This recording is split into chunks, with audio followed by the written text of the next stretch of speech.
you know, she's continued that tradition of R.A. Sharma, V.N. Jha into the Malechas, which was her earliest work. And I remember reading it when I was in MPhil, and I was like, wow, this is something that we can really look at social histories through this. And social formations is another way of looking at social formations of early India.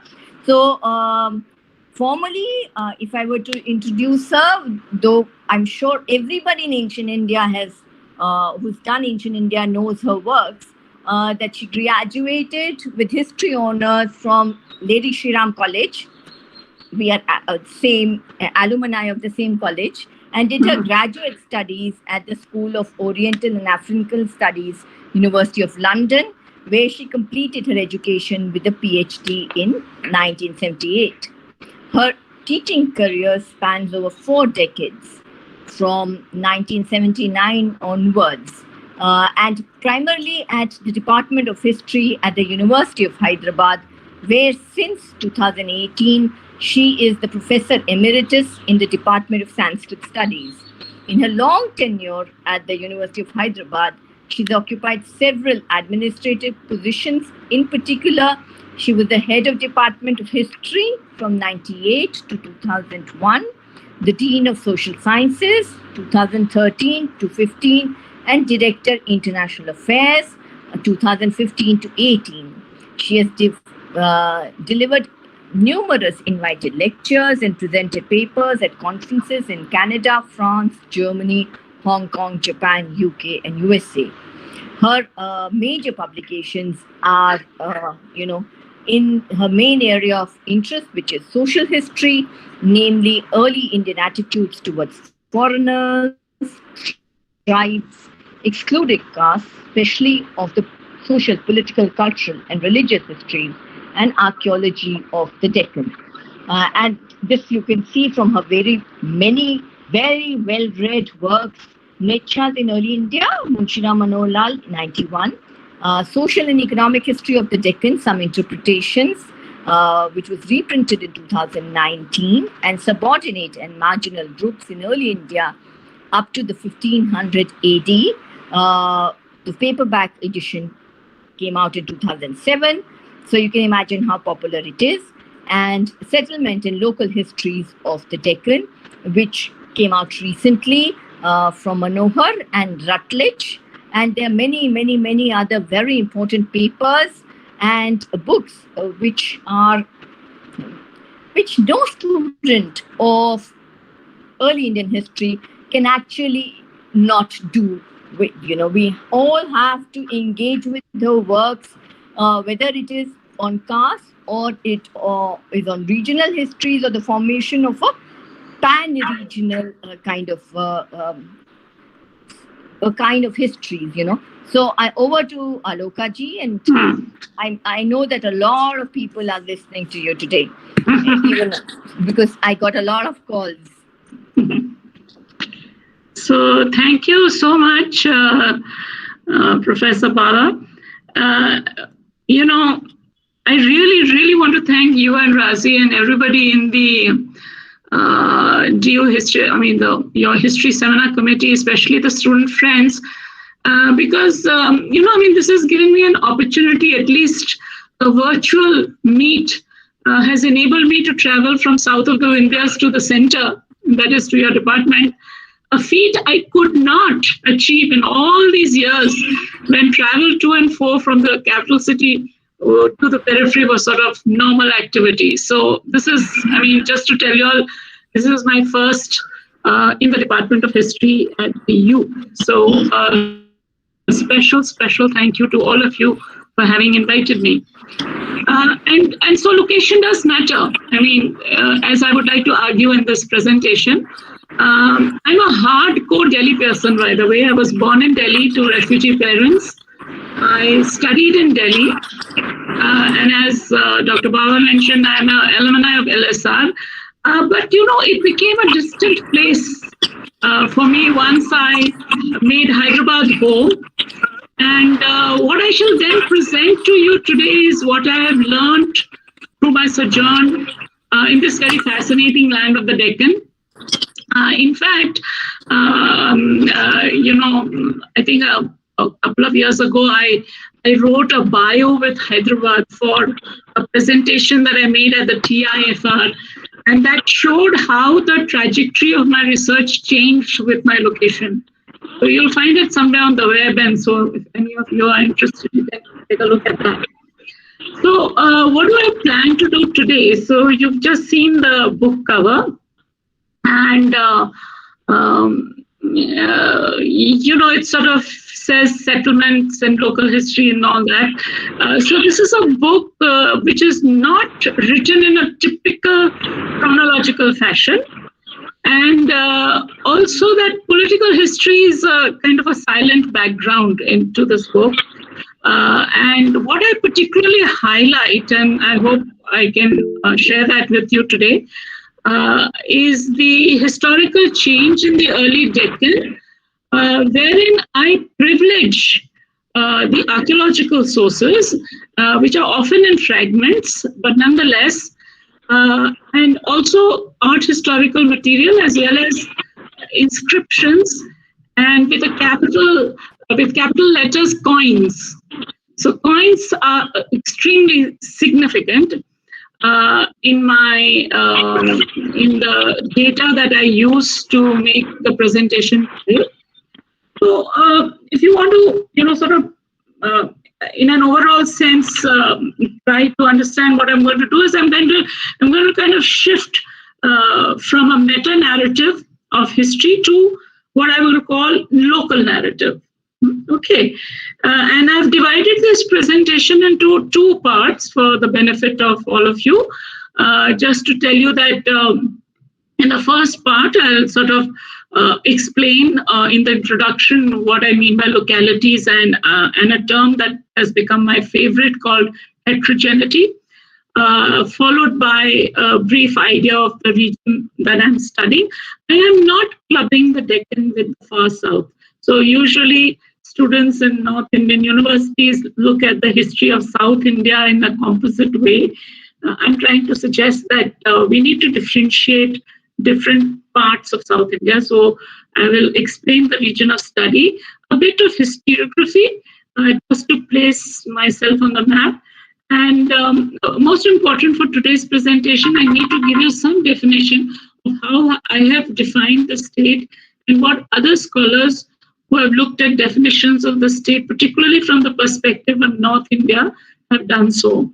And in the second part, which is the focus on the Deccan, I pose some questions, very simple, easy questions to try and, sort of make the point that we need not follow chronologies in a kind of within the framework of a political narrative, but much more in terms of how antecedent cultures before the early historical were very much a part of how we understand the early historical, so that there is no kind of a binary between proto-history on the one hand and early history on the other.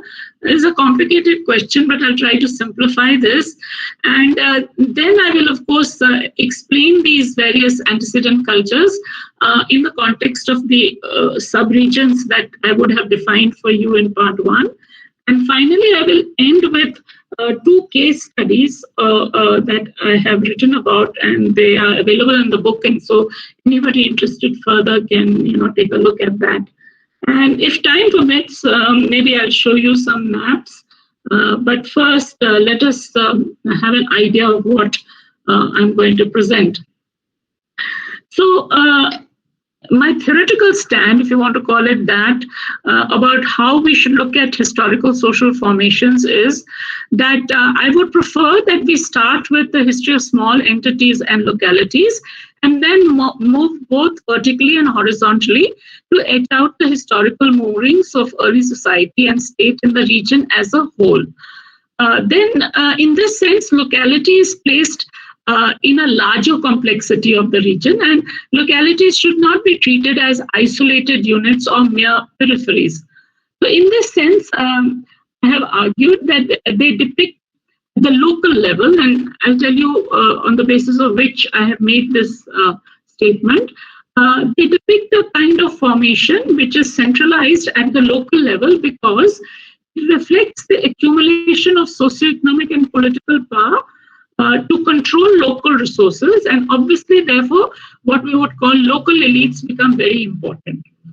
Now, the meaning of this word locality, often I'm asked when I make this presentation. Well, I concur with its particular use and application, as was done by Professor B.D. Chattopadhyay for the early historic period. He called them Janapada-like localities, and we know what Janapada means. So he called them Janapada-like localities, which presaged the rise of the so-called Shatamahana Empire in the Deccan and are known to us primarily from the numismatic data, right? So we don't have, remember that for the Deccan, we do not have a corpus of literary sources as is available for North India, and for that matter, even for the far south, that is Tamilakam. Given that lacunae, and given the fact that we don't want to use sources extraneous to the region to define the region, one is focusing on the materiality of the region, and in this case, the coins. And then the theoretical prism that I use to understand the nature of early Deccan society is drawn from a scientist, actually. He is, one could call him like working in the area of environmental studies, a scholar called Peter J. Taylor, and I quote him here: "I'm interested in situations that do not have clearly defined boundaries, coherent internal dynamics, or simply mediated relations with their external context. Such unruly complexity, as I call it, arises whenever there is ongoing change in the structure of situations that have built up over time from heterogeneous components and are embedded or situated within wider dynamics," unquote. In simple words, expanded, this entails that we need to understand interconnectedness of heterogeneity and variability that define geographical and social compositions. It's fairly simple. It's not a complicated thing, where we give emphasis to variability and difference rather than looking at everything as though there was a homogenized whole and everything else has to fit into that homogenized whole. So by their very innate nature, these are complex. Naturally, if there's variability, there will be complexity. And I do not argue, or neither does Taylor, that you have to reject external factors. But in fact, what we have to do is we have to emphasize on vibrant internal forces. Hitherto in the history of the Deccan, the latter has often been neglected in our history of the region. And this is primarily because when we are located or we sit and look down from the Ganges Valley, we are looking at the Deccan as a kind of a bridge to travel to the far south. So that therefore, if it is a bridge, then ideas of diffusion. I mean, the things coming from the north diffusing over here, and then of course you contrast it with something very, very different in the far south. But I would like to emphasize more on the internal forces of change rather than merely looking at external forces. And therefore, precisely for that reason, one has to break one's interrogation into subregions and localities, and also highlight how, highlight the tenacity for survival under very challenging geographical conditions.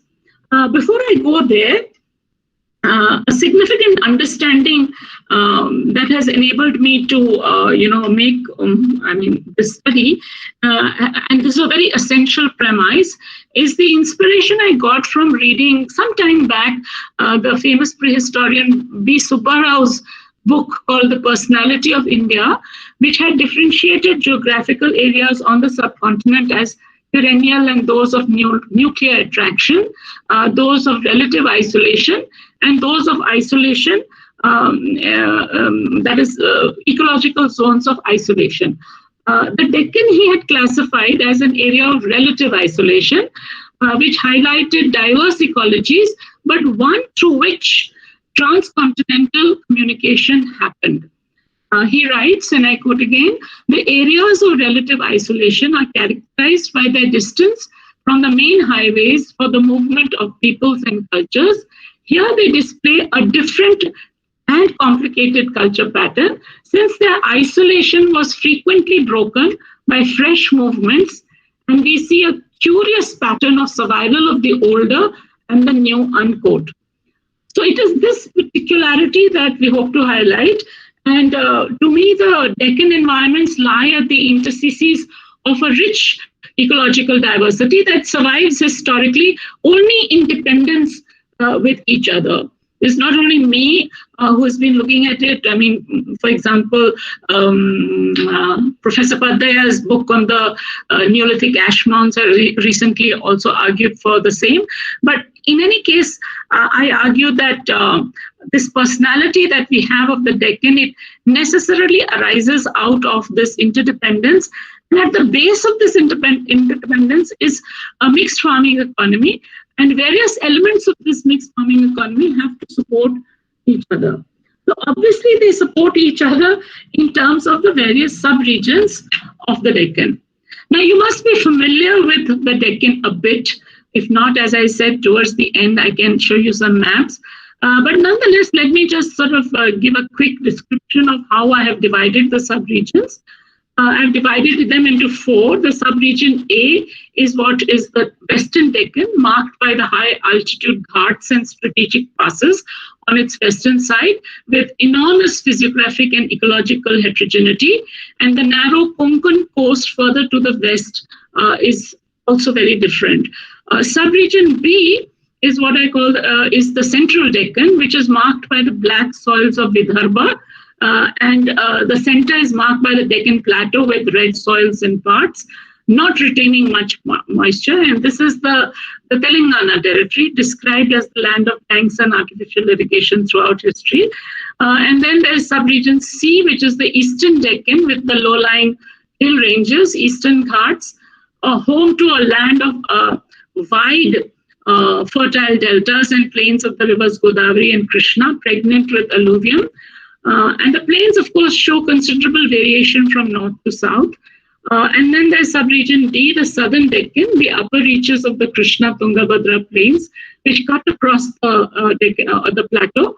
And here, of course, you have the fertile Raichur Doab, which marks the land between the two rivers, which has always been a source of conflict for many historical empires.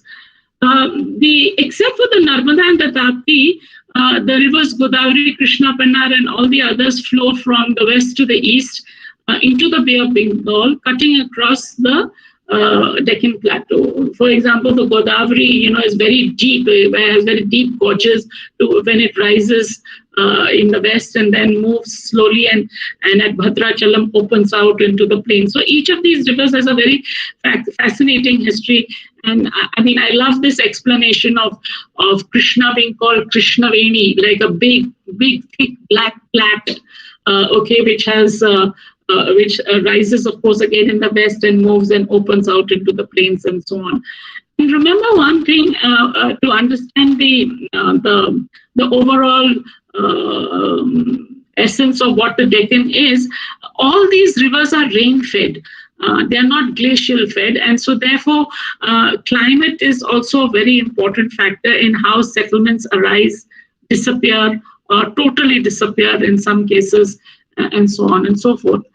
Now we come on to the questions of historiography, and so for India as a whole, and I'm sure you are teaching this in the department, certain broad stages of socio-economic change are now generally accepted. Right. So in stage one, you have I'm only talking about the nature of economic change, social economic change.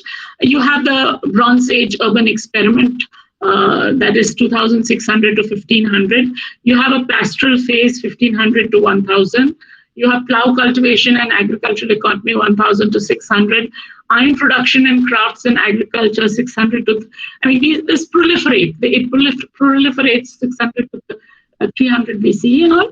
And then in the second stage, you have state control of production, 322 to 200 BCE. And then in the subsequent period, you have small farms, money economy, and Roman trade, 200 to 200 BCE to 200 CE. And of course, then feudal beginnings, 300 to 600 CE.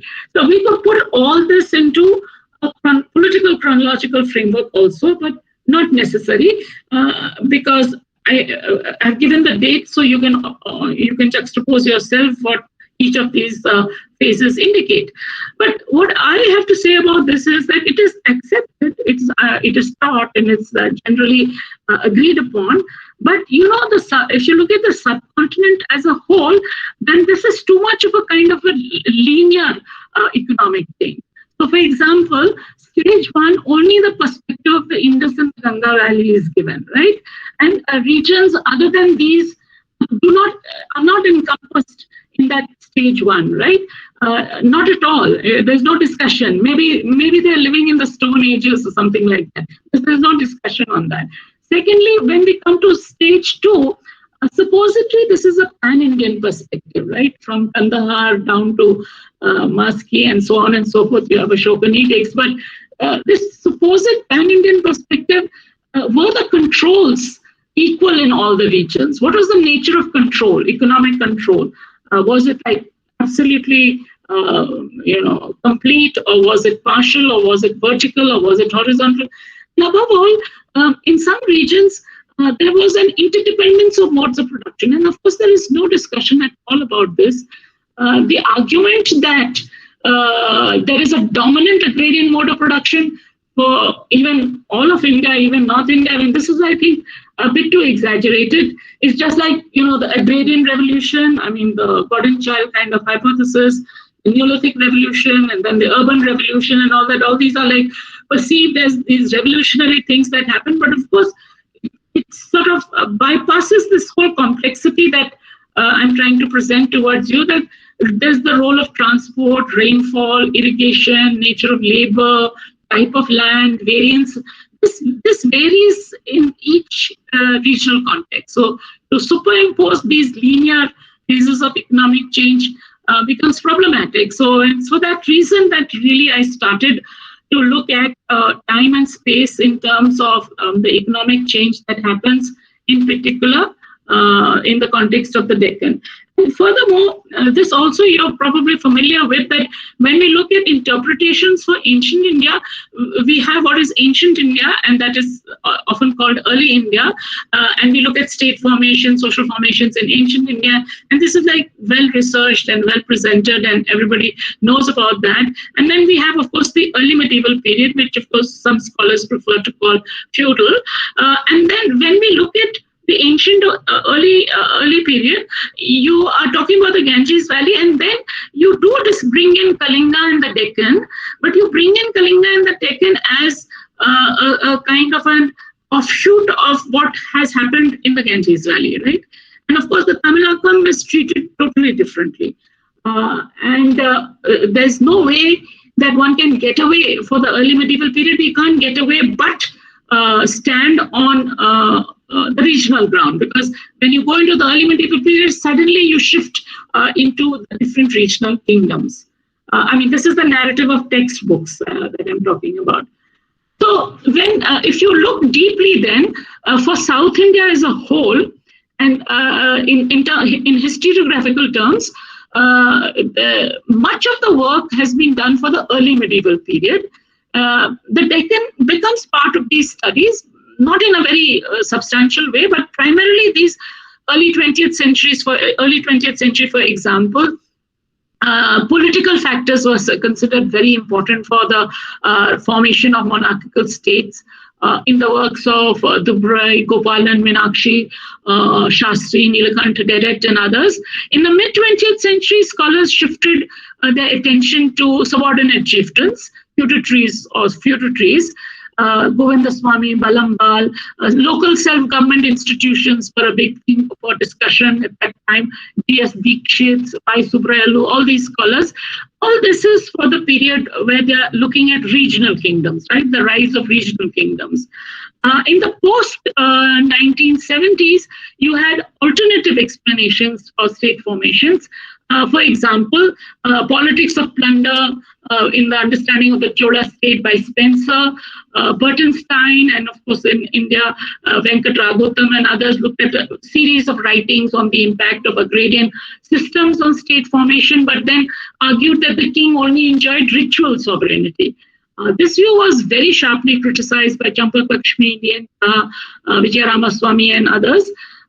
It was only in the post-1980s that opinions consolidated that in the South you had politically sovereign state systems, but there were divergent views. So, for example, Noburo Karashima talked about a centralized polity. Kulke, Haman Kulke, and others talked about an integrative polity. And then, of course, you had Kenneth Hall talking about the trade and state. And James Heitzman brought in an interesting theory of state with a nuclear area and a periphery. And of course, you had Vilothat and others who looked at South Indian feudalism. Now, there's very little attention in terms of substantive source material that is emerging out of the regional dynasties of the Deccan, though many of the dynasties of this period, the early medieval period, were provide very rich source material. As far as what we have to focus on today, that is views on the early historic period, they remain also, the earlier studies remain focused again on the far south.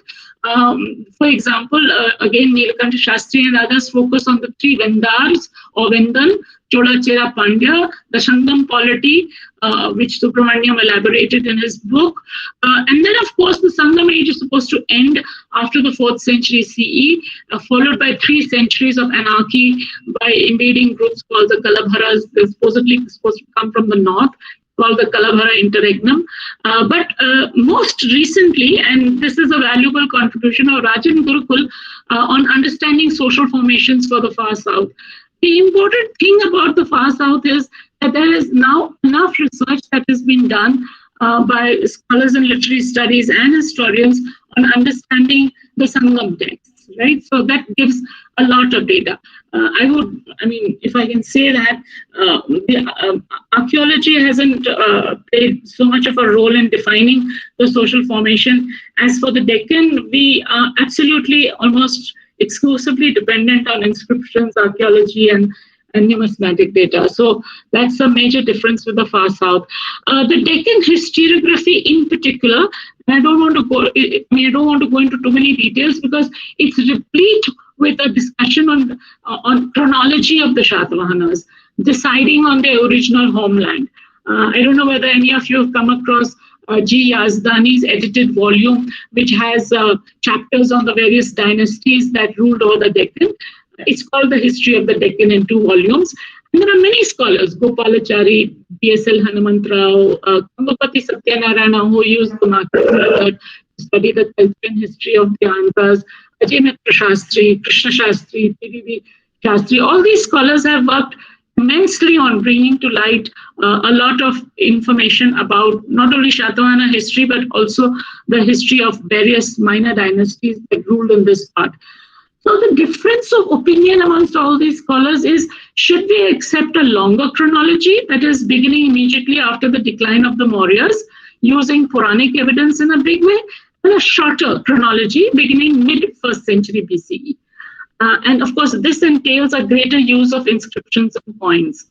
So how do we, my question is, how do we explain the gap between Mauryas and the rise of the Shatavahanas? So there is a gap in the shorter chronology. Very significant research has been done, and I would like to draw your attention to the works of Akira Shimada, Lars Fogan, and many other art historians who have been working hard to study in one case the art historical material, in the other case the spread of Buddhism, and so on, to recalibrate the date of the Shatavahanas by looking at this material, this art historical material, and the association of the Deccan with various ways in which Buddhism entered into the Deccan. I think this would be worthwhile, and they have contributed considerably. And in fact, recently, there's also Johnson and others. Many of them are studying the archaeology of Karnataka, but also some are also interested in looking at the history of Telangana, and so on and so forth.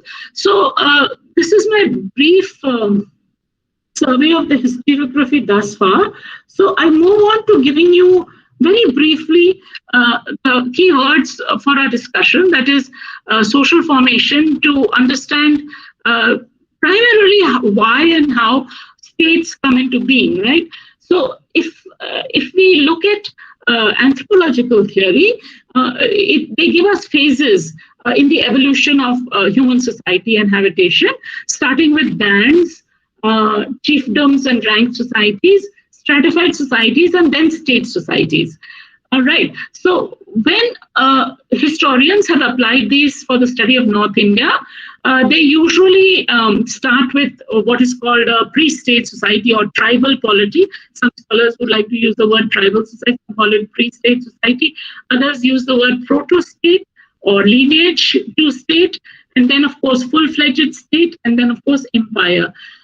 What happens when we look at the Deccan from this perspective is that all of the Deccan is looked at in terms of secondary state formation. In other words, primary state formation has taken place, and that what happens then in the Deccan and Kalinga and all that is secondary state formation. So this is how so far the application of anthropological theory on understanding social formations of the Deccan has been done.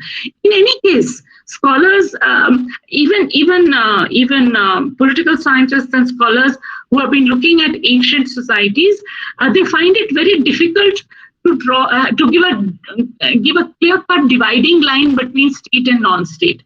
And this has been elaborated by Klassen and Skalnick in their 1978 and 1980 books.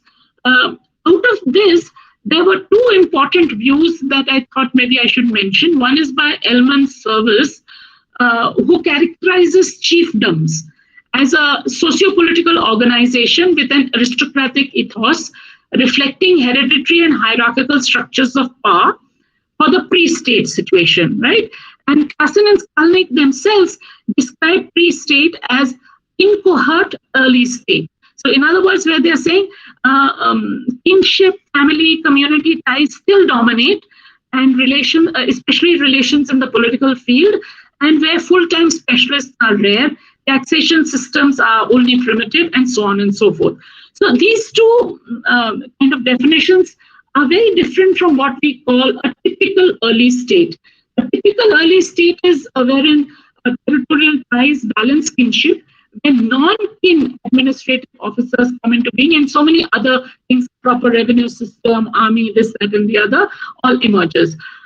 What I found worthwhile to accept was none of these above views, but something that Ronald Cohen had given us, and that was that once, so we have to look at long-term transition. So once the process of the social formation changing into a state happens, the political sector becomes more and more and more a major determinant for the structure of society and its correlated culture. And therefore, he maintains a dichotomy between state and non-state, because he says that the non-state fissions, that is, it sort of can disappear, but even if it has centralization tendencies, it is not a state. It still has various elements of the earlier phase. And what I find very interesting in this, it's an elaborate argument which I've discussed in one of the papers in the book. But what really I found fascinating in this was that in the transition to early state in the Deccan, the number of traits that we want to identify as important were inherited from the pre-state phase, especially those that we call locally conditioned by the control of resources in different localities. And what is the outward manifestation of that? The outward manifestation of that is the issue of coins by local elites. Now, this is before the rise of the Shatavahanas and the Deccan. So I find this a very interesting way to enter the argument, and it breaks down the categories of pre-state and state. Rather, it emphasizes on the overlapping layers and coexisting contours of social change. So to put it in a more simple and direct way, I'm now proceeding to the Deccan, and the questions I postulate are: one, the terms of the rise of early state in this region is the gap between the end of the so-called Mauryan rule and the rise of the Shatavahanas. And should this be seen only in terms of suggesting a longer chronology for the Shatavahanas by juggling the epigraphic literary data so as to make them the unquestionable harbingers of the first state in the Deccan? That's something that I'd like to answer. The second is, what does the existence of megaliths, not a time period, but the megalithic material cultures with their infinite variety of funerary structures and associated material remains and artifacts in the middle of local polities known to us through their coins signify?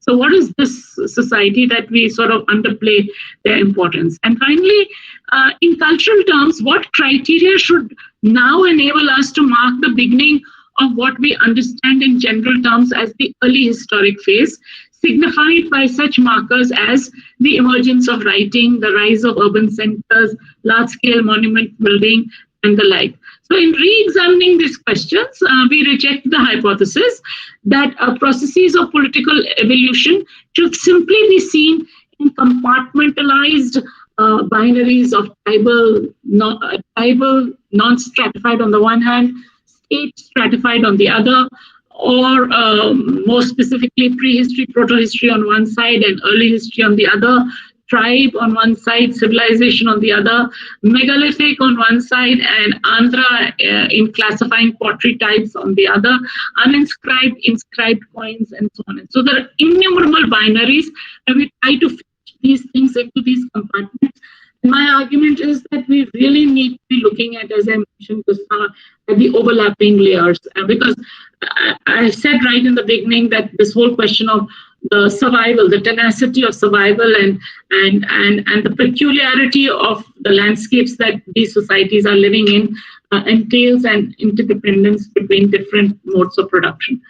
So the material, for those of you who are totally unfamiliar with the material cultures of the Deccan, very briefly, there are very, and I'll sort of, maybe when I do the case studies, maybe I can tell you a little more, but the Deccan is very rich in prehistoric cultures, the Stone Ages, so to speak, and this would, of course, fit in with our anthropological band stage of society, that is, except for sex and age, it's an egalitarian society.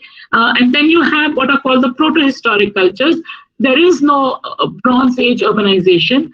Bronze, of course, is known, but not very significantly, very little. Copper is known significantly, and these proto-historic cultures, of course, anthropologically, scholars, we can use the anthropological entity of ranked society or chiefdom societies for these cultures. Then you have the pre-literate megalithic cultures, and this is the beginning of the Iron Age. These would be chiefdoms, but they would also be stratified cultures. And then you have these very interesting literate early historical phase where you have, of course, prolific use of iron, but coins with legends emerge. And these are legends who are chiefs with names. Some scholars, the local scholars call them tribal kings. I prefer to use the word chiefs. And then you have a literate early historic, another literate early historic, where there are not only iron and coins, but there are also inscriptions. This, of course, brings us into the Shatavahana age. And of course, besides the Shatavahana, there are also other minor kings that are referred to in inscriptions. So I have put two literate phases of the early historic, differentiating the chiefs with their coins and their legends from the coins of the Shatavahanas. And of course, in the midst of all this, where is the emphasis on the Mauryan Empire? I mean, what our general texts, we jump from Mauryan India into Shatavahana, and then we overemphasize, I would say, the role of the Mauryan Empire in transforming society. And that's because, as I said in the beginning, the perspective is that we are standing in the Ganges Valley and we are looking down, right? I mean, both metaphorically as well as literally, we are looking down. So a territory of an empire, to my view, has a variety of regions. Okay, so region. The question is, what is the nature of its contact? And Thapar, when she revisited the Mauryas in the Deoskar lectures, she writes, and I quote, "It is relevant to ask whether an imperial system silts up regional features or whether it intensifies them through exploitation of resources," unquote. So, of course, she goes on to show how the exploitation of resources is significant in this context. What I would suggest from my perspective is that to understand these processes of early state formation and the social formations before that, first, we should identify the ecological and material diversity as well as continuity in the antecedent cultures. And I'll describe that in a minute, in the different localities. And then second, we should link it up with the assertion of political and economic power, because it is evident, it is clearly evident in the variety. I must tell you, there's a great variety and a large number of coins and monumental remains that have been found in these localities. So there must be a consumption pattern, right? It's not just simply that these societies suddenly emerged and all that. There must be a pattern by which, economic resources are also consumed. And finally, of course, which is very significant because this is to underline the role of and spread of Buddhism and its various transformation. Some of you may not know the Deccan became the site for very significant philosophical transformation of Buddhism. And this is something that the philosophers accepted, everybody else accepts it, Nagarjuna and this, that, and the other. But then why did it happen? How was it happening? And how did it impact the localities? And this is something, when we do Indian history, we run into debates, Hindu India and medieval India, Muslim India and all that. We never talk about a Buddhist India, but actually some regions of the country were very early on had very deep Buddhist context, Buddhist and Jain context also. In Karnataka, you have the Jain context, which was very significant, and it infiltrated into the society. Did it play an integrative role in a society that was still rooted in local moorings? So this is the third of the question. So now let me just move into the substance of the descriptions. Unfortunately, I'm sort of not sharing the slides with you because it will take a very long time then. So it gives me the privilege of summarizing this for you. So the first settlements and habitations, if we look at them sub-region wise, then in the Western Deccan, you have the famed Neolithic Chalcolithic settlements, which Olchin and others call the Northern Neolithic Chalcolithic traditions. Places like Inamgaon, Nasik, Nevasa, Daimabad. Dhaulikar tells us that there were fortifications at Inamgaon, and sometimes these places are referred to as proto-urban, but basically they are pre-urban settlements. In the Eastern Deccan, the only good excavation that has been done at Nagarjunakonda, and over there the Neolithic is very important in the Lower Krishna Valley, but Chalcolithic does emerge as an intrusion into a very well-established Neolithic cultural tradition. In the Southern Deccan, it is similar, but in the Southern Deccan, apart from the Neolithic, you also have what is called ash mounds, which is a peculiar thing of the Neolithic cultures. And over this, you have the Chalcolithic, which includes into places like Brahmagiri, Maski, Pikli, Hal, and so on. And in the Central Deccan, you also have ash mounds, which are very significant. There is a significant Neolithic. The earliest communities are at places like Utnoru, Adam, Chagaturu, and all that. But there is a near total absence of Chalcolithic. So there's like very,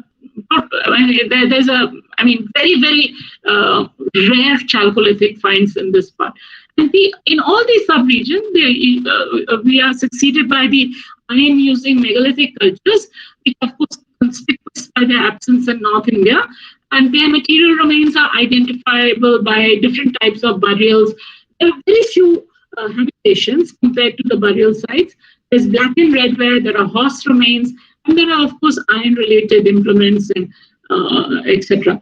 By the way, the black and red ware it's very interesting. It's associated with the megaliths, but it's also a pottery type that is very familiar to the Chalcolithic cultures. So obviously this whole question of overlap and this whole question of identifying the relationship between the two becomes significant. Now, the megalithic phase clearly sees an expansion of settlements, but there is economic heterogeneity, because some scholars argue that in many places megalithic societies are pastoral, some say that they are small-scale agricultural societies, but certainly one can come to a conclusion that in the Eastern Deccan, the megalithic cultures, they formed a very interesting and essential agrarian background to the early historic phase in the fertile belt of the Krishna and the Godavari basin. In the central Deccan, on the other hand, because this is marked by red soil laden with infertile and rocky landscapes, you see that iron is there in a large, in quite a large amount, but the ability to generate large amount of iron objects is known to iron slag being found on the surface when excavations were done. Every hill, every small settlement had iron slag found, and it was of course locally available in the central Deccan, but habitations are few. And those that were located in Vidarbha, of course, have been excavated by SBDO, Mahurganj, and Daikund, and so on. And in the second, and in the southern Deccan, also the megalithic cultures were superimposed on different levels of the Neolithic Chalcolithic traditions. So, if we want to see this situation in an overall sense, in the Western Deccan, there's a decline of the Chalcolithic, but there is an apparent sudden rise of early historic, because we don't have megalithic cultures over there. We have a few sites where there is iron, but they are unrelated to the Chalcolithic.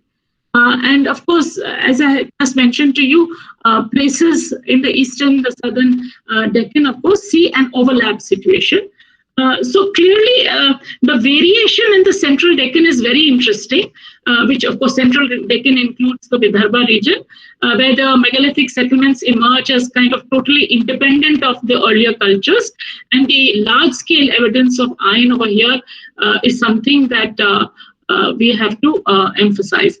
Now, when does the Mauryan intrusion take place? The Mauryan intrusion takes place in the midst of this megalithic phase, right? Isn't it? It doesn't happen in the early historic phase. It happens in what we call the megalithic phase, and there's ample evidence of that in southern and eastern subregions, because, as you know, there's a large concentration of minor rock edicts in what is present-day southern Andhra Pradesh and northern Karnataka, and then you, of course, have in the eastern Deccan. I'll point that out to you in a minute. But before we leave the megaliths, there are 2 or 3 points which earlier scholars have emphasized. One is Sudarshan Senivaratne had long ago pointed out that though iron and horse remains and etc. are identifiable in the megaliths, the burials also give us evidence of value-oriented goods. Like gold beads and precious stones and so on and so forth. So though the kinship pattern has not been broken, somehow these societies are in touch with other societies to be able to get these goods. Similarly, Thabur has argued that when you look at the location of Mauryan edicts, the access to precious materials, revenue-rich lands, and important trade routes, connecting the ports to the ports on the west coast, to North Indian plains, to central India. This is very significant because, and that's only going by the location of the edicts. Why was these become nodal points of exchange, right? So we are not talking about a totally quote unquote primitive kind of society. There is trade happening, trade being understood as different from exchange. And of course, most importantly, when we map out Buddhist settlements on the east coast, and then also on the west coast, in the Western Deccan, you find that there are very important junctions in the middle. So these important junctions in the middle, become these manufacturing and trade centers in the heartland of the Deccan Plateau. And as I said in the end, I can show you maps that exemplify these points. Now, I've given this very rough and broad picture of how these antecedent cultures were very significant for the rise of early historic society. Now I will move towards the last part of my presentation, and that is the exemplification of two localities. So I have taken the mid-Godavari Valley of the central Deccan as one, and the other is the lower Krishna Valley of the eastern Deccan. So in the mid-Godavari Valley, Thakur Rajaram Singh's work, a lot of field work he did in the mid-Godavari Valley. It goes back to a really magnificent Paleolithic, Mesolithic culture of this part, with fossil finds and so on and so forth. Lots of excavations have been done by Krishna Shastri and others on the Neolithic sites at Budikapalli, Polakonda, Karimnagar, Warangal, etc. But as I said, no Chalcolithic, very stray finds of copper or copper coins. And of course, numerous megalithic burials. Almost every, you just walk across and you find megalithic burials. And therefore, at a place called Kadambapur and Polakonda, a rich Neolithic site and a megalithic site were kind of close to each other. And then they were succeeded by an early historic site. So this kind of particular relationship of how sites relate to each other and how cultures relate to each other become very important. And what I will just focus on is the early historic period in the mid-Godavari, where you have 3 or 4 very important places which were excavated in the 80s called Kotalingala, Dhulikata, and Pedabankuru. And the first finds in this part are dated to 100 BC, obviously in a megalithic context, that is in a pre-Shatavahana phase. So what were the structures that were found and the dates that we get for these structures? Structures of a political nature, what was found were forts and their remnants at Kotalingala and Dhulikata. Of a religious nature, of course, stupas were found. One was found near Kotalingala at a place called Pashigaon, and the other was found 2 kilometers away from Dhulikata. Of a utility kind, we found dwellings, granaries, enclosures, mints, cisterns, wells at all these sites, a large number of wells. Some of the wells, when we recently visited, many of these early historic wells are still being used. And important was, of course, granaries at Dhulikata. And at Pedabankur, a lot of cisterns for making smelting iron, kind of sort of mint. They were just elliptical structures and so on and so forth. And another place not close by but closer to Hyderabad is Kondapur, where also Yazdani, when he excavated, he also found cisterns and smelting furnaces, places for smelting furnaces and so on. So the period at Kotalingala is 300 BCE to CE 200. At Dhulikata, it is with radiocarbon dates 100 BCE to 200 CE, but the radiocarbon date that Krishna Shastri got was 320 BCE. And at Pedabankur, it was 25 BCE to 100 BCE. And of course, the Shatavahana phase over here is 50 BCE to 200 CE. What is most significant of all this? I mean, structures, fine. But what was most significant was the famed discovery of coins called the Kotalingala coins. 800 coins were found here, 35 in excavated context, about 450 on surface, and the others, of course, have been purchased and so on and so forth. And the most significant coins in this lot were those of unknown kings called Gobhadda, Narana, Kamavasaya, Sirivasaya, and Samagopa. And the point is that these rulers, the earliest, as I said, dated to 2nd century BC, these rulers, they ruled probably after the fall of the Mauryas, but they preceded the Shatavahanas. The earlier interpretation by historians was that they were governors of provinces and so on and so forth, but that's not, I don't think governors of provinces will be issuing coins with their debt. By the way, I forgot to mention that Gobhadda is the first king who issued inscribed coins, and not only in the south, but also all over the country. This is very unique. There are no coins with legends, Mauryas had punchmark coins and so on and so forth. Then later on you have the Indo-Greek coins and all. But these are coins that are very unique in that sense. Coins with legends, with names of things. And of course, this is followed by the coins of the Shatavahanas. The early coins of the Shatavahanas are usually found in the central and western Deccan, and the late coins of the Shatavahanas are found in the eastern and southern Deccans. We know about the names of various kings of the Shatavahanas from inscriptions, but also from the Puranas. But the important thing is the first king. So the first king in the Puranas is variously referred to as Susuka, Tumbuka, Kismaka, etc. But the coins at Kotolingala call him Timuka.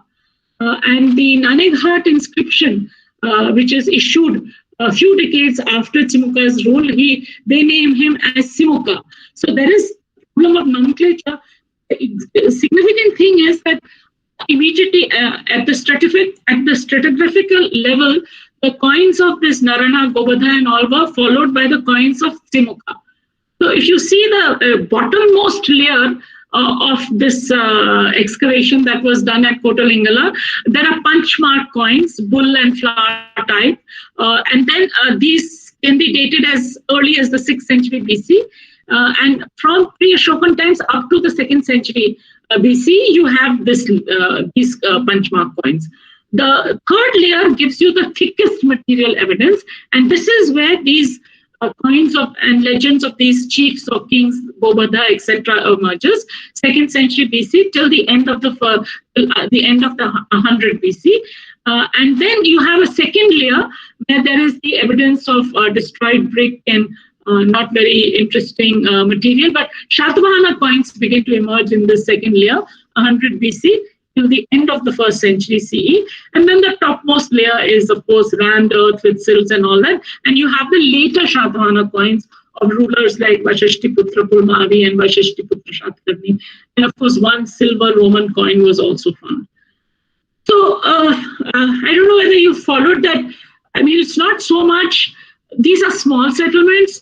These are known to us these are localities. They are concentrated in small regions. But the magnitude of the coinage that is found over here makes it very striking and gives us enough evidence to look at the way in which, even in pre-Shatavahana times, we have social formation, which Kohan calls that they are moving towards a centralization, but they are yet not full-fledged states, right? Now, in the lower Krishna Valley, the material, as you can imagine, because a lot more people have worked on the lower Krishna Valley for a longer time, since the end of the 19th century till recently, you have very rich archaeological remains of the Paleolithic times in Nalgonda, Mahbubna, and Krishna districts. You have Neolithic, which is very, very prominent and well excavated and documented at Nagarjunkonda. There is a very clear Chalcolithic phase prominent at Kesarapalli and Pusalpadu. And then you have megaliths, but iron is not as prolific as it is in the Telangana sites, which I just described. But there is an evidence of a habitation site in this area, in this eastern Deccan at Pedamarur. And of course, this is succeeded by early historic remains. Even at Amravati and at Vadamanu also, there are megaliths just below the stupa or just below the early historic site. So what I discuss for you today is Amravati, Dharanikota, and Vadamanu, and all these because we immediately see a succession of early historic over the megalithic. But what is even more significant is that at Amravati and Vadamanu, we also have found northern black polished ware. So obviously there is a systematic traveling of either the Buddhist monks and others into this region. There is also pre-Mauryan and Mauryan punchmark coins. Okay, so again, another signifier of contact with the north. Then there are local rulers and Brahmi inscriptions, the famous Bhattiprolu 2nd century inscription you have. You have the famous inscription of Sri Sada at Guntepalli, that is 1st century CE. And of course, you have the earliest Sada coins, like how we had in Telangana the Gopa coins. Here you have the Sada coins, 50 BCE to 50 CE, before the Shatavahanas. right?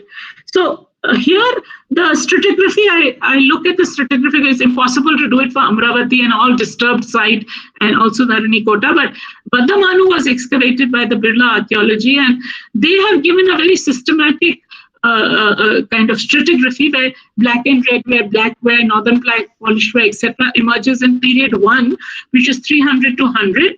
And very important for this period is a rock cut inscription of a king called Samaka, dated to 300 to 200 BCE. And paleographically, this has been dated. And of course, there is a boulder stupa here in this phase. There is a part of a vihara was excavated, but no coins were found here. In period 2, 100 BC to 200, there is the appearance of rouleted ware, which is coeval to the ware found at Amravati, northern black polished ware. And here, coins of the lion type with and without legends, 40 of them emerge for the first time. And also, southern coins, 33 of them, they emerge in a big way. And no other coin of any other dynasty is found in the period 2nd. Period 3rd, that is 200 to 350, is a continuation of the Sada coins, Shivamaka Sada in the early levels, and then followed by Shatvahana and Ikshwaku coins. And of course, in this period, of course, it is the later Shatavahanas, and a total number of 250 coins, 117 from the surface and 233 from the trenches were recovered, belonging to different dynasties. Now, I mentioned Akira Shimada, his primary work, now come out as a book, suggests that we should review this numismatic and epigraphic data, especially at Amravati, where he uses the Sada evidence that I just mentioned from Vadamanu.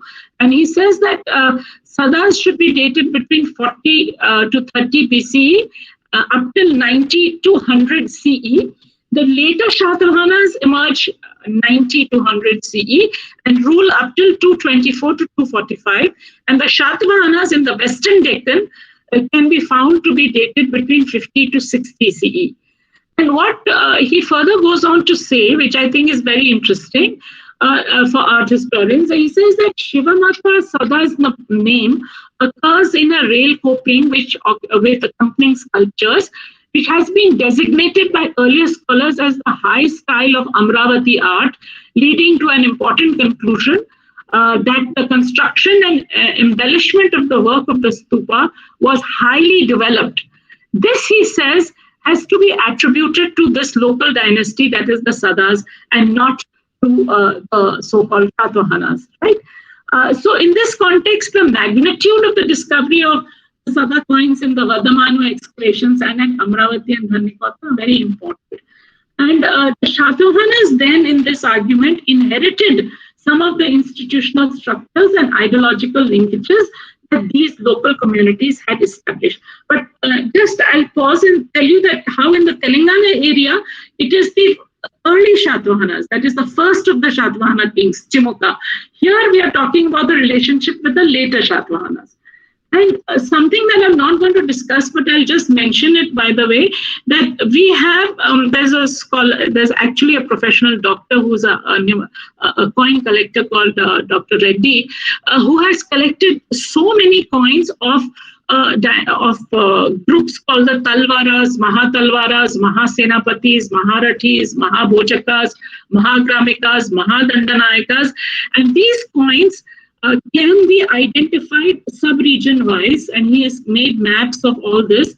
And the existence of these local groups is very long, from pre-Shatavahana times right up till the 3rd, 4th century AD. So in other words, that these people coexist with the rule of the Shatavahanas as local chieftains, or in some cases they enter into matrimonial alliances also with the Shatavahanas and also with the other ruling family, that is the Ikshwakus.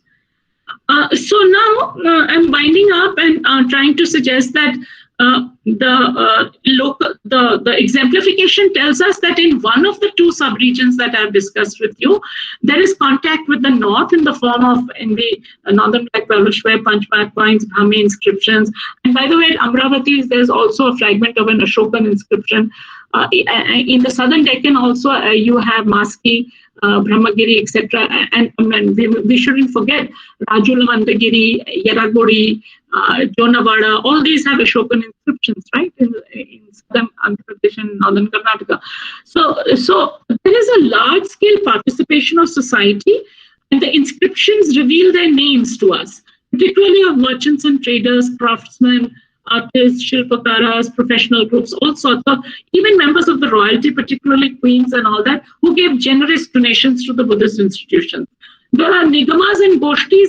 Many times these goshtis have got chiefs. They have their own dhwajas and they have their own, and they maneuvered resource collection in particular. So the role of chiefs, whether they were political chiefs or they were economic chiefs, in these localities cannot be undermined. And I would suggest then that the uniformity and standardization that you have in the material remains of the Shatavahana period, that is uniform size of bricks, terracottas, beads, Roman coins, which begin to emerge in a big way, the rise of various urban settlements and all that. This happens once the Shatavahanas are able to sort of homogenize or bring about a semblance of political unity in this part of the country. And as far as Buddhism is concerned, we have to go back to as early as the 3rd century BCE to look at monastic establishments already established at Bedsa, Bhaja, Junnar. Of course, they continue. Pitalkhora, Naninghat, Nasik in the western Deccan, and of course more recently in the central Deccan, Manigiri has been excavated, and Tirumalgiri, Vardhaman Kota, Amravati, Bhattiprolu, Bhattasala, Chanda, Saliundam, Bhavikonda, Totalakonda, all of them in the east. And there's so many early Buddhist establishments that we have found out. In Andhra Pradesh, almost every village has Buddhist remains. And then, of course, you also have independently excavations on trade and manufacturing centers. Like in the Western Deccan, you have Bharuch, Sopara, Pokardan, Bahal, Chandoli, Tol, Konandiapur. In the Central Deccan, you have Pauni, Ponar, Paitan would be a political center, Adam, Dhulikota, Kondapur, Pedabankuru. In the Eastern Deccan, you would have Jagyapetta, Yalaveshwar, and Nelakondapalli. In the Southern, you would have Brahmagiri, Maski, Chandravalli, Vadgaon, Madhapur, and so on. And political centers, of course, based on the coins and inscriptions that have been found at Paitan, Kotalingala, Dharani Kota, Nagarjun Konda, Banavasi, Satani Kota, and so on. So basically, I have classified these as monastic trade and all, but really, to tell you the truth, it's difficult to classify because, we haven't done problem-oriented excavations. This has recently been done for those of you who are interested in archaeology, in the case of Sanchi, by a British team led by Julia Shaw. And that's a fantastic piece of work where both the archaeological and inscriptional data has been studied by various scholars. And this gives us a very clear picture of how an early historic settlement would look like. So in recapitulating what I have tried to do is the following, that I have emphasized on the particularity of the Deccan vis-a-vis other regions that we are familiar with. And against the background of this particularity, I have tried to explain economic processes. And these economic processes, I have said, should be located in the context of looking at theories of ancient state formation in a different way from what we have for North India. Secondly, we must be locating the data that is emerging out of the Deccan and its subregions, rather than looking at it in terms of data or literary sources or other material that is available for other regions outside of the Deccan. First, we should be able to appreciate what is the kind of data, particularly data on the antecedent cultures before the early historic.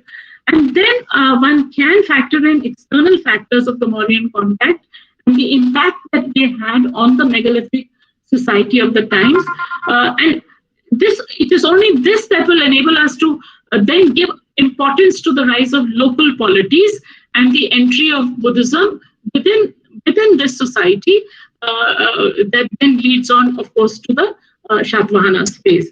So the integrative role that these social groups would include these local elites and also the trading and other commercial groups, and their involvement in bringing about a kind of putting the heterogeneity together under the Shatavahanas which would then, of course, be associated with the prosperity that went hand in hand with the spread of Buddhism to characterize early Deccan civilization.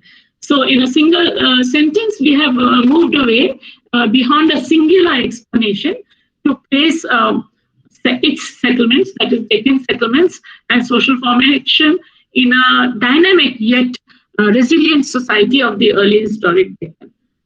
So that is what I have to say to you. And if we have questions and all, of course, I will very happy to answer them. And if you want, I can also share my screen to show you the maps. But before that, we can spend time, because we have very little time for questions. So we should have questions. Thank you so much, ma'am. I think our chair is actually having some connectivity issues, but and I'm sure there are actually quite a lot of questions.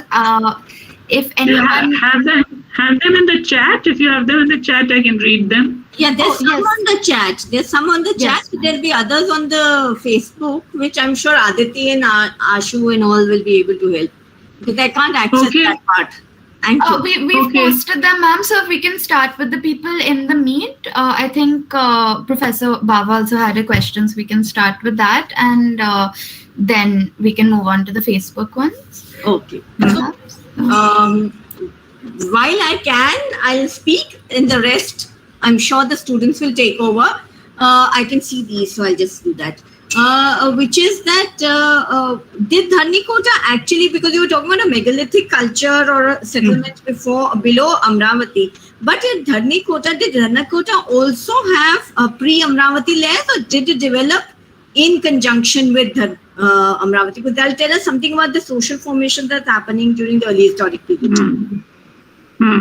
Yeah, no, it is below the stupa. Below the stupa at Amravati, there is a megalithic layer very clearly identified by Ree and others. And Dharanikota, of course, as you know, is apart, is a little away from. So the evolution, the fortifications and all that at Dharanikota, one could call them twin settlements. Right? So it's not as though it is identical, the same site. So the evolution of Dharnikota is definitely later than what has happened at Amravati. So one could look at similarities between what is happening in Amravati and a similar settlement not very far away, that is Vadamanu, right? Because that has been very systematically excavated. See, what happens with Amravati is that you have data on Amravati, but it is so sort of spread out and so complicated, because we are not able to properly look at the stratigraphy, because it's all sort of like messed up. So that is why I can't really think. But surely Amravati was a very significant pre-Shatmana site.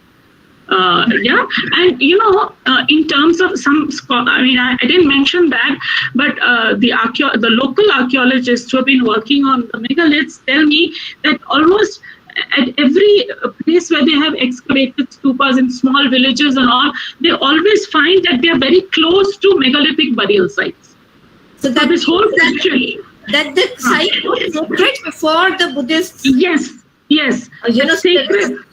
Yeah, that sacredness, the sacredness of a burial, because these are the relics of important monks and so on and so forth. So it was so easy for the local communities to accept this. Yeah, ma'am, if you can just have a look at the chat box, you'll see Parul's question, which is... Yeah, I know, Parul. You mentioned the significant philosophical transformation of Buddhism, and I may add the importance of early Buddhist networks in the spread of Buddhist religion, art, architecture. What special insights does your intense research reveal about early Deccan Buddhism from Karnataka, Andhra, and Telangana as being carriers of Buddhism to Sri Lanka and Southeast Asia? This I'm not going to be able to. How does it travel to Sri Lanka? Well, perhaps networks within the Deccan, yes. She already agrees to that. But how did they become carriers of... See, the thing is that I can try to attempt to answer this. There's a scholar called Joseph Bowser, whose manuscript on Nagarjuna text and context tells us, and he has used a lot of Chinese texts to understand which were the monasteries that contributed to the formation of the new philosophical traditions in Buddhism. And in that context, he has identified certain Buddhist schools like the Bahushrutiyas, the Aparashilas, and a whole lot of others. I mean, I can give you the reference to that text, which were in active contact with communities outside. That's one thing. The second thing is that at Nagarjun Konda, and maybe perhaps Parul already has seen that, you have very interesting sculpture of doorkeepers, especially guards and doorkeepers that are Mongolite features, beards with, sort of tunic type dresses and so on and so forth. So who were these people? They were probably people who traveled from maybe Southeast Asia, China, or where have you, into the Eastern Deccan or the areas where Buddhism was beginning to transform itself, right? So that's about all perhaps I can say on that, because I haven't really looked at into Sri Lanka. We would need some more serious work on that. I.K. Sharma had looked at the evolution of the Brahmi script, the elongated Brahmi script, the particular elongation that happens in the coastal Eastern Deccan, and then compared it with Sri Lanka and all that, but I'm not familiar with that. And then somebody called Prem Kumar, thanks for bringing. I think there were many Buddhist centers in the Deccan, and Buddhism dominated the region. Buddhism, historians have already rejected the idea. Yes, of course, I agree with you totally. I was just like trying to make I'm trying to be sarcastic that, we go on saying Hindu India, Buddhist India, Muslim India, etc. But, people tend to forget that there is also something called a Buddhist India. It's trying to just make a sarcastic comment on that. We don't have to identify regions or periods of history as Buddhist or Hindu and Jain and so on and so forth. I totally agree with that. It's just that the monumentality of Buddhism in the Deccan is so much, and that we tend to totally think. The visual cultures of Buddhism at sites such as Sanigiri, Kadanhali, Amravati, Nagarjun reveal a very embedded pervasive power of serpent worship. Yes, of course. Apart from the strong, undeniable visual evidence we have over the Naga culture, yes. What other supportive evidence? Most of the evidence, Parul, for this has been the sculptural evidence. Like at Dhulikata, for example, you have a beautiful Naga Muchalanda panel over there, and at many of the places, whichever place you excavate, the question of serpent worship is very important. In fact, in one of the Karimnagar sites, that is these Mid Godavari sites, the Krishna Shastri also excavated an iron-shaped Naga, and he tried to attribute that to the Vedic times. That was, of course, problematic. But what I'm trying to suggest is that because of the availability of iron over here, they also made Nagas in the form of a metal Naga and so on. And, the continuity of Naga worship in the Deccan and the region that we live over here, I mean, when you go into places like Patancheru, Kondapur, etc., this is a very, very, very significant and very deeply rooted practice that continues even today.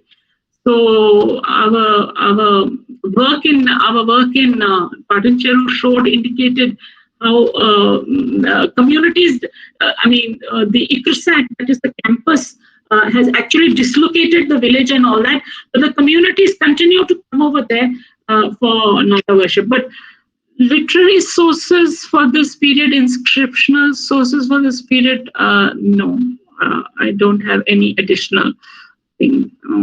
Thank you, ma'am, for the emergence of the state. So emergence of these states are related indigenous agriculture settlements, but how much the state formation of these states could be linked with a supra layer of Mauryan state. So you see, there are various views about this. There's Fussman, there's Professor Thapar, and so many people.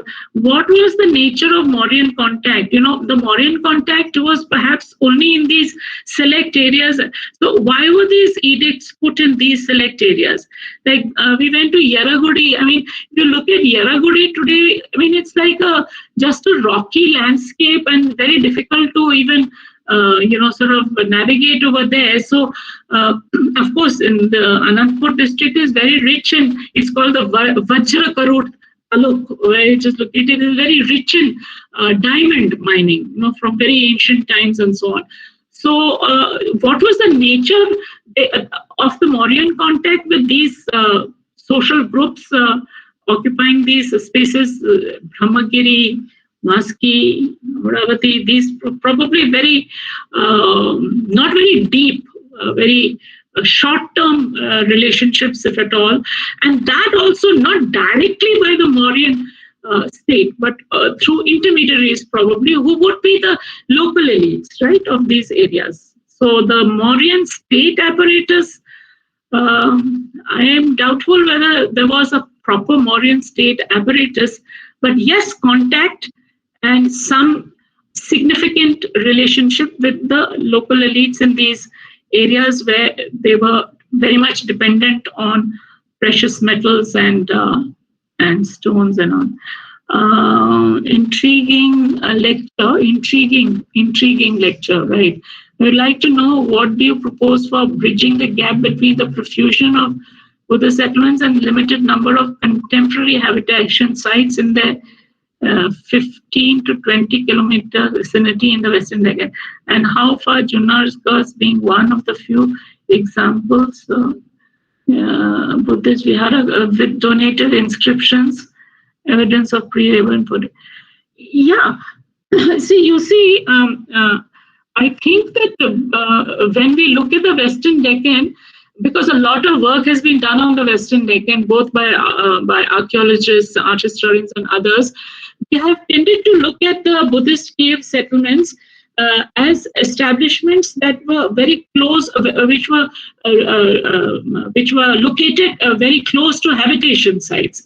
In fact, a student of the Deccan College once asked a question saying that we have, in fact, not only him, but also the famous H. Sarkar, he raised the question. He says that we were so obsessed and so, sort of overwhelmed by the monumentality of these Buddhist monuments that it did not even occur to us to look at the hinterland to find out what was the hinterland to these sites. Where did actually the communities come from over here?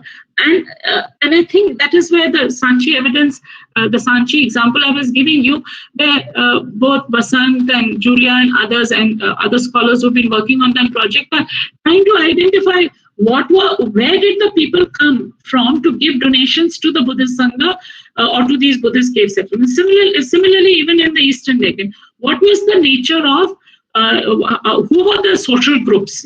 I mean, they mentioned places they came from, they mentioned their names, and so on and so forth. So to assume that even in that time, imagine the ecology at that time when these Buddhist cave temples were in the Western Deccan were being, imagine that there were settlements within the radius of 15 to 20 kilometers, possibly not.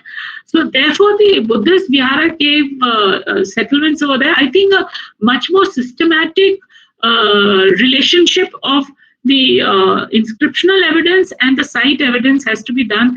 And as I said towards the end, this is something that we have not done, but we have sort of just imagined that, the settlements must have been very close by. Probably not. Then I was curious about the genealogy of the term Deccan. Okay, so I have looked at the genealogy in terms of how the Buddhist sources refer to it as Dakhinapad, right? I mean, the Buddha is referring to monks who are traveling into Dakhinapad as a region where the soil is very hard and that they would be allowed to wear footwear and so on, and that he also refers to their death ceremonies as dhovana and so on. And so the word that is used to describe this region is Dakhina. So from Dakhina, it becomes Dakshina. And then the word Deccan, of course, emerges out of the more geological modern understandings of the Deccan Plateau and the geology of the Deccan and so on and so forth. So, and of course, then in Persian, of course, it becomes Deccan. And so, I mean, this is how perhaps one can look at it. And then I was wondering that how does archaeology and coin aid in diachronic understanding of the category of the what do you do? What do you do if you don't have other sources of information? Just ask the question, how should we look at the evolution of society in this part of the country if you don't have a kind of written data or the written word, systematic written data, which can enable us to have an idea about social groups that inhabited. Or let's say, for example, in the work that has been done on the Ganges Valley, you have a category of Jana, of Jati, of Varna, the Atavika, etc. You have names that tell you about these. But you don't have that in the context over here. The famous literary scholar for Telugu called Arudra, writing the history of the Telugu literature, told me once that he goes back to the coins of these Gopa kings, Narana, Gobhadra and all that, to understand the origin of the Telugu language, because of the fact that there's no other source that he can go back to. So relationship between the archaeological and the numismatic data, and I could have brought in the numismatic data of these Mahasenapatis and Mahadalvaras also, but the picture gets exceedingly complex and complicated. Though we have mapped out all these coin finds, they become exceedingly problematic. So I just confined myself to, giving you this glimpse, a kind of a sort of glimpse. And then Seema Baba says, Monica Zeng suggests a relationship between East and yes, I have read that, where I think that she tries to look at it in terms of the relationships of the themes that are there in Buddhist art, and I've sort of used that as well. I think that more recently, Jonsson and the group, the book edited by Akira Shimada, the recent book edited by Monica Zeng also, all these scholars are now more deep, even art historians are now more deeply looking seriously at the kind of artistic, well, one can't call them artistic, but the form, the visual form available from megalithic sites and its relationship with what is found in the early historic sites, right? So I think that one can seriously, like this is the beginning. Lars Hogan, for example, I mean, you'll be amazed the kind of work that he's done at the Buddhist settlements of the Eastern Deccan, Totalkunda, Bavikunda, Pavlakunda, etc.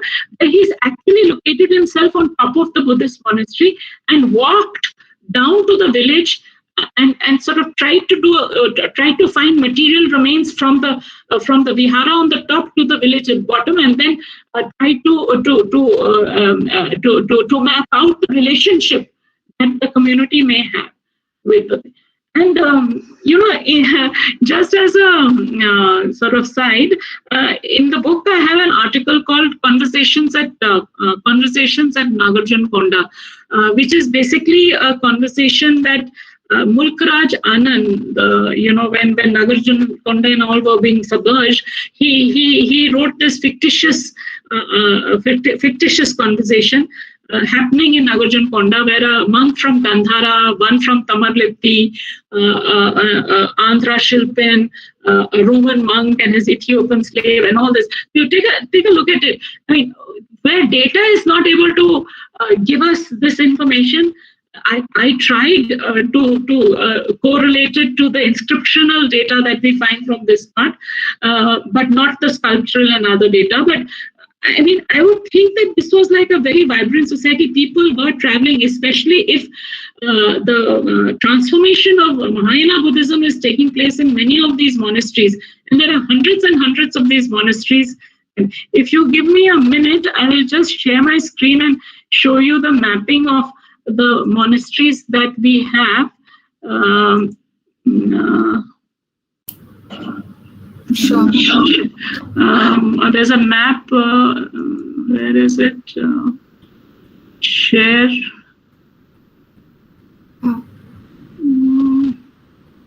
How does one do this? Present now at the bottom.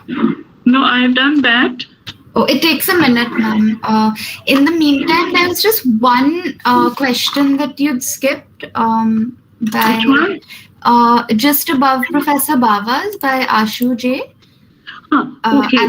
Other than numismatic evidence, can't we use Buddhist chronicles to understand the social formation? For instance, yes. Yes, you can. The Andhra scholars, of course, look at the Baberi story a lot. You can also look at much of the Western Deccan there are, and also in the Eastern Deccan, Southern Deccan, everywhere at Sannaki, at Kaganahalli, and everywhere Jatakas have been represented. But the point is, what are the Jatakas representing? I mean, here now we have to bring in the question of representation. Are they representing the local society? Are they representing something of an oral tradition that has been handed down to them, right? So it's not so simple as to simply use the Jatakas and say, oh, okay, since they are located in the Buddhist cave temples of Western India, so they must be depicting the life of that. They are probably depicting life. They're probably depicting the tradition as has been handed down to them, right? And one can take a look at it. One can take a serious look at this question, but I think it's not so simple. So I don't know. Just 1 minute. I'll just cancel this and then I'll do it again. So what do? I go to present now. Yeah. Yes, ma'am. Okay, and then entire screen. Yes, ma'am. Okay, and then just share if you're getting that option. Yeah, I get, that option's not coming. So maybe you all are not permitting me to share. No, in Google Meet, anyone can share. It sometimes takes a few seconds to load depending on the connectivity. I have very good connectivity anyway. Oh, maybe it's our connectivity. Sorry. Tarun Kumar wanted to make a point. Thank you so much, ma'am, for allowing me to speak. I am Dr. Tarun Kumar, and I teach in Delhi University. And I have done my PhD doing documentation of Buddhist sites in the Andhra region. And I have been to some of these sites like Amravati, Nagarjunkonda, Pedavegi, Guntupalli. And I just wanted to confirm the point you made to Professor Bava that many of these Buddhist sites are actually located at places where megalithic remains have also been found. Yes. And recently, this has been proven in another work by Professor Naman Ahuja. He has written about Fanigiri. Yes. On the northeastern side of the foothill of the Fanigiri hill, he has located some megalithic remains.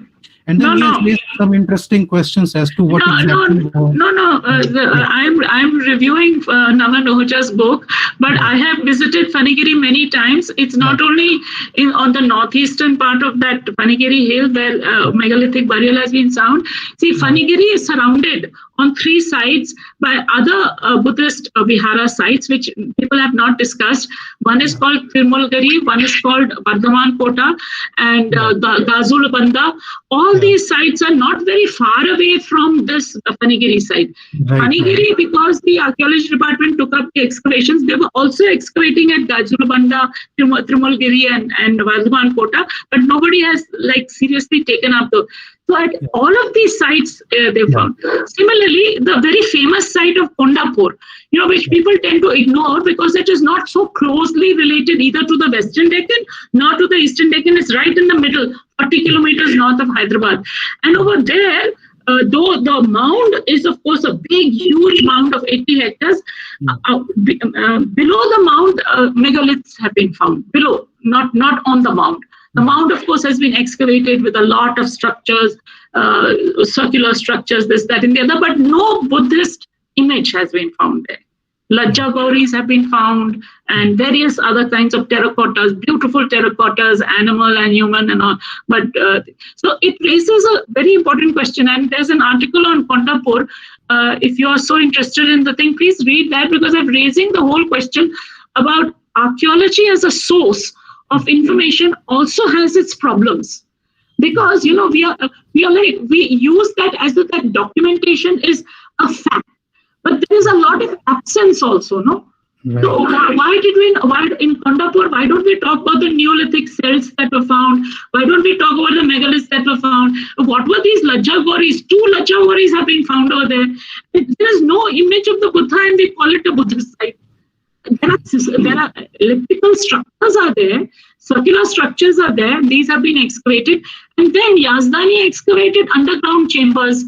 And those underground chambers, they found a lot of beads, this, that, and the other.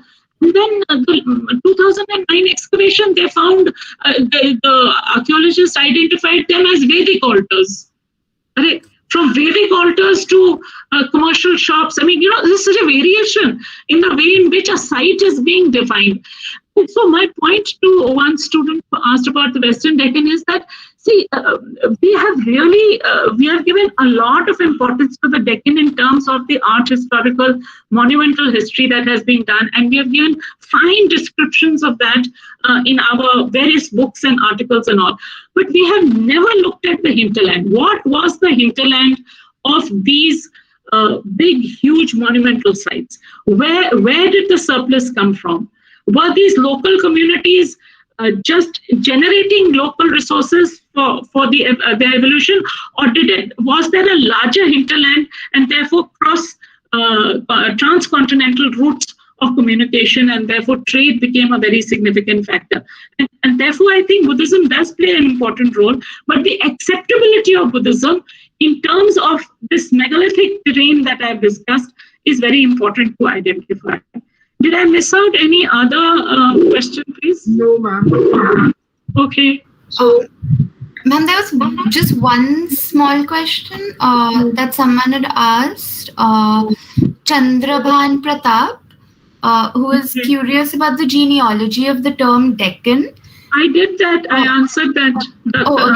Dakkhinapad, the Buddhist text, Vinay Pitaka and all talk about Dakkhinapad. They also talk about this Panchitama Janapadas, which are supposed to be, sort of full of unintelligent milakhas. Actually, this whole region it's very interesting. At some other point, one can look at it, that the Buddhist texts really, even up to the point of the 5th century, when Buddha Kosh is writing his commentaries on the early Buddhist texts, refers to the people of Andha, Damala, etc. as Milakha.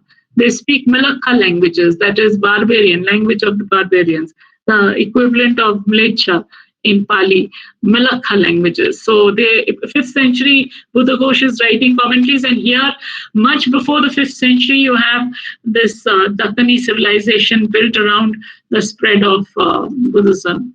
So I'm not able to get this share screen done, but there was a mapping of various Buddhist monastic settlements, which I could have shown you, but okay, sorry. Maybe yes, you can lay your hands on the book and you'll get those maps over there. Sure. Thank you. Yeah. Thank you. Thank you so much. Thank you so much for the. From the side of the seminar committee, I would like to thank Professor Aloka Parasher for the wonderful lecture. It was like, it was something like we got a glimpse about the Deccan and the Western Deccan, whether it's a Central Deccan and the South Deccan. So it was a wonderful lecture. And I would also like to thank Chair Professor Seema Baba and other faculty members for joining us and making this event a great success.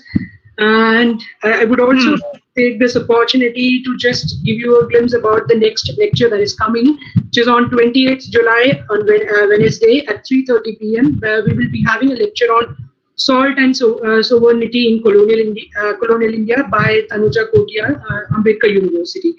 So, ma'am, I would really appreciate. Thank you. Thank you. Yeah. Thank you very much. Okay, bye. Thank you so much, ma'am. Bye.